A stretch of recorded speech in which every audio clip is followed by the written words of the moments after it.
अस्सलाम वालेकुम and welcome to channel दस्तरखान की दावत। आज मैं आपके साथ शेयर करने जा रही हूँ 2 ingredients guilt free chocolate mousse की रेसिपी। और इस चॉकलेट मूस को बनाना भी बेहद आसान है, मिनटों में और बस 2 इंग्रेडिएंट से ये बनके तैयार हो जाता है। तो जब भी आपको कुछ गिल्ट फ्री मीठा खाने का मन करे तो आप इसे झटपट बनाकर एंजॉय कर सकते हैं। इस मज़ेदार से चॉकलेट मूस को आप चाहें तो रमज़ान इफ्तार के लिए, गर्मियों के लिए, या तो अभी वैलेंटाइंस डे आने वाला है उसके लिए भी आप इसे बना सकते हैं। तो चलिए रेसिपी को देख लेते हैं। तो यहाँ पर मैंने 4 एप्पल ले लिए थे। एक्चुअली हुआ ये था कि मैंने जब एप्पल लाया तो अंदर से थोड़े ये सॉफ्ट थे, तो मैंने सोचा कि चलिए इसका कुछ डेजर्ट बना दिया जाए। तो यहाँ पर हमने चारों एप्पल को पहले अच्छी तरह से धो लिया है। अब एक एक करके हमें एप्पल लेना है और इसे पीलर की मदद से अच्छी तरह से पील कर लेना है। यानी हमें हर एक एप्पल के ऊपर का जो स्किन है, जो छिलका है, उसे पूरी तरह से निकाल लेना है। तो यहाँ पर हमने चारों एप्पल को छील लिया है, पील कर लिया है। अब इसे इस तरह से पहले आधे में कट करेंगे और फिर से इसे आधे का आधा हिस्से में कट करेंगे। और इस तरह से हम इसकी जो थोड़ी सी सीड वाली जगह है उसे भी थोड़ा सा काट कर निकाल लेंगे। इस तरह से हमें हर एक एप्पल को पहले 4 हिस्सों में काट लेना है। उसके बाद जो इसकी सीड वाली जगह है उसे भी इस तरह से कट करके निकाल लेंगे। तो यहाँ पर हमने सभी एप्पल के पीसेस में से सीड्स को निकाल लिया है। अब इसे इस तरह से मोटे मोटे पीसेस में कट करेंगे। इसे बहुत ज़्यादा बारीक कट करने की ज़रूरत नहीं है क्योंकि हम इसे बॉईल करेंगे। तो यहाँ पर हमने एप्पल को इस तरह के पीसेस में काट लिया है। अब ये सारे कट किए हुए एप्पल के पीसेस को हम एक प्लेट में रख लेते हैं। तो हमने सारे एप्पल के पीसेस को एक प्लेट में रख लिया है। अब यहाँ पर हमने एक हांडी में 2 गिलास यानी कि आधा लीटर पानी को हाई फ्लेम पर उबलने के लिए रख दिया है।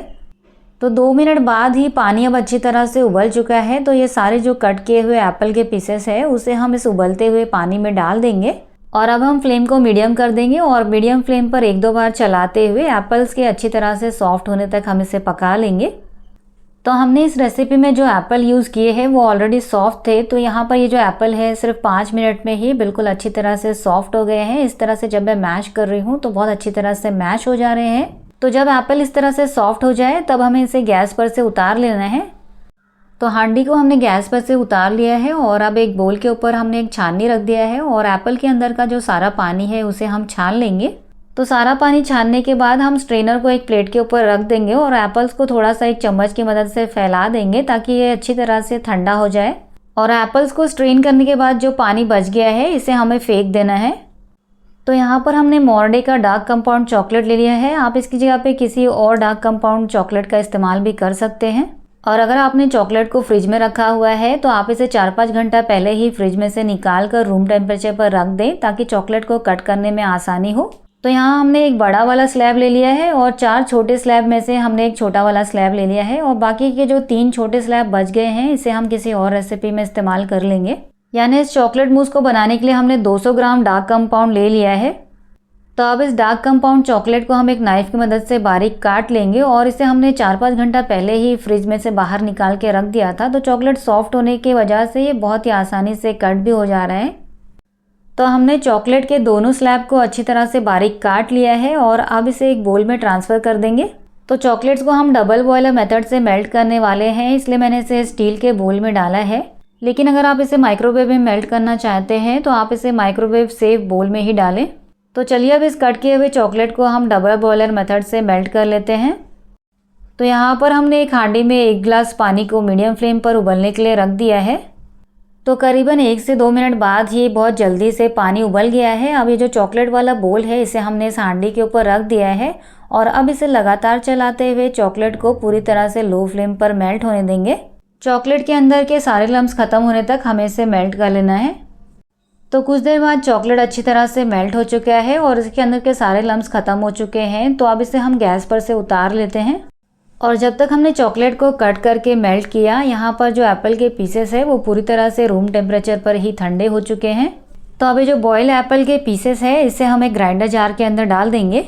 और अब एप्पल के पीसेस के साथ ही में हम मेल्टेड डार्क चॉकलेट भी इसी सेम ग्राइंडर जार के अंदर डाल देंगे और इसके अंदर बिना कुछ और ऐड किए इसे बिल्कुल भी स्मूथली ब्लेंड कर लेंगे। तो हमने एप्पल और चॉकलेट को अच्छी तरह से स्मूथली ब्लेंड कर लिया है और अब इसे बोल में ट्रांसफ़र कर लेंगे। आप चाहें तो इसे एक कंटेनर में भी डाल सकते हैं। और आप देख सकते हैं बिल्कुल भी स्मूथ और क्रीमी हमारा मूस का बैटर तैयार हुआ है, जबकि हमने इसके अंदर क्रीम वगैरह बिल्कुल भी इस्तेमाल नहीं किया है। तो हमने इसे 3 अलग अलग बोल में ट्रांसफ़र कर दिया है और अब इसे हम 2 घंटे के लिए फ्रिज में रख देते हैं ताकि ये अच्छी तरह से सेट हो जाए। 2 घंटे बाद चॉकलेट मूस अच्छी तरह से सेट हो चुका है, तो आप चाहें तो इसे इसी तरह से एंजॉय करें, या तो आप इसके ऊपर थोड़ी सी गार्निशिंग भी कर सकते हैं। तो चॉकलेट मूस को मैं यहाँ पर थोड़े से कट किए हुए चॉकलेट से गार्निश कर रही हूँ। आप अपने तरीके से इसे गार्निश कर सकते हैं। आप चाहें तो इसके ऊपर चोको चिप्स डाल सकते हैं, या तो आप इसके ऊपर स्प्रिंकल्स डाल सकते हैं, या अपने पसंद के किसी फ्रूट से भी इसे गार्निश कर सकते हैं। और ये हमने बहुत ही ज़्यादा आसानी से 2 ingredients guilt free chocolate mousse बना के तैयार कर लिया है, और ये बहुत ही ज़्यादा क्रीमी और मज़ेदार बन के तैयार हुआ है, जबकि हमने इसके अंदर क्रीम वगैरह बिल्कुल भी इस्तेमाल नहीं किया है। तो इस मज़ेदार से डेज़र्ट को आप चाहें तो गर्मियों में बनाएं, या इफ्तार के लिए बनाएं, या वैलेंटाइंस डे के दिन बना के ज़रूर ट्राई करें। और आपको ये रेसिपी कैसे लगी मुझे कमेंट्स में भी इसके बारे में ज़रूर बताएं। तो अगर आपको रेसिपी पसंद आई है तो प्लीज़ इस वीडियो को लाइक कीजिए, चैनल को सब्सक्राइब कीजिए। मिलते हैं ऐसी ही मज़ेदार और एक्साइटिंग रेसिपीज़ के साथ, तब तक के लिए अल्लाह हाफिज़।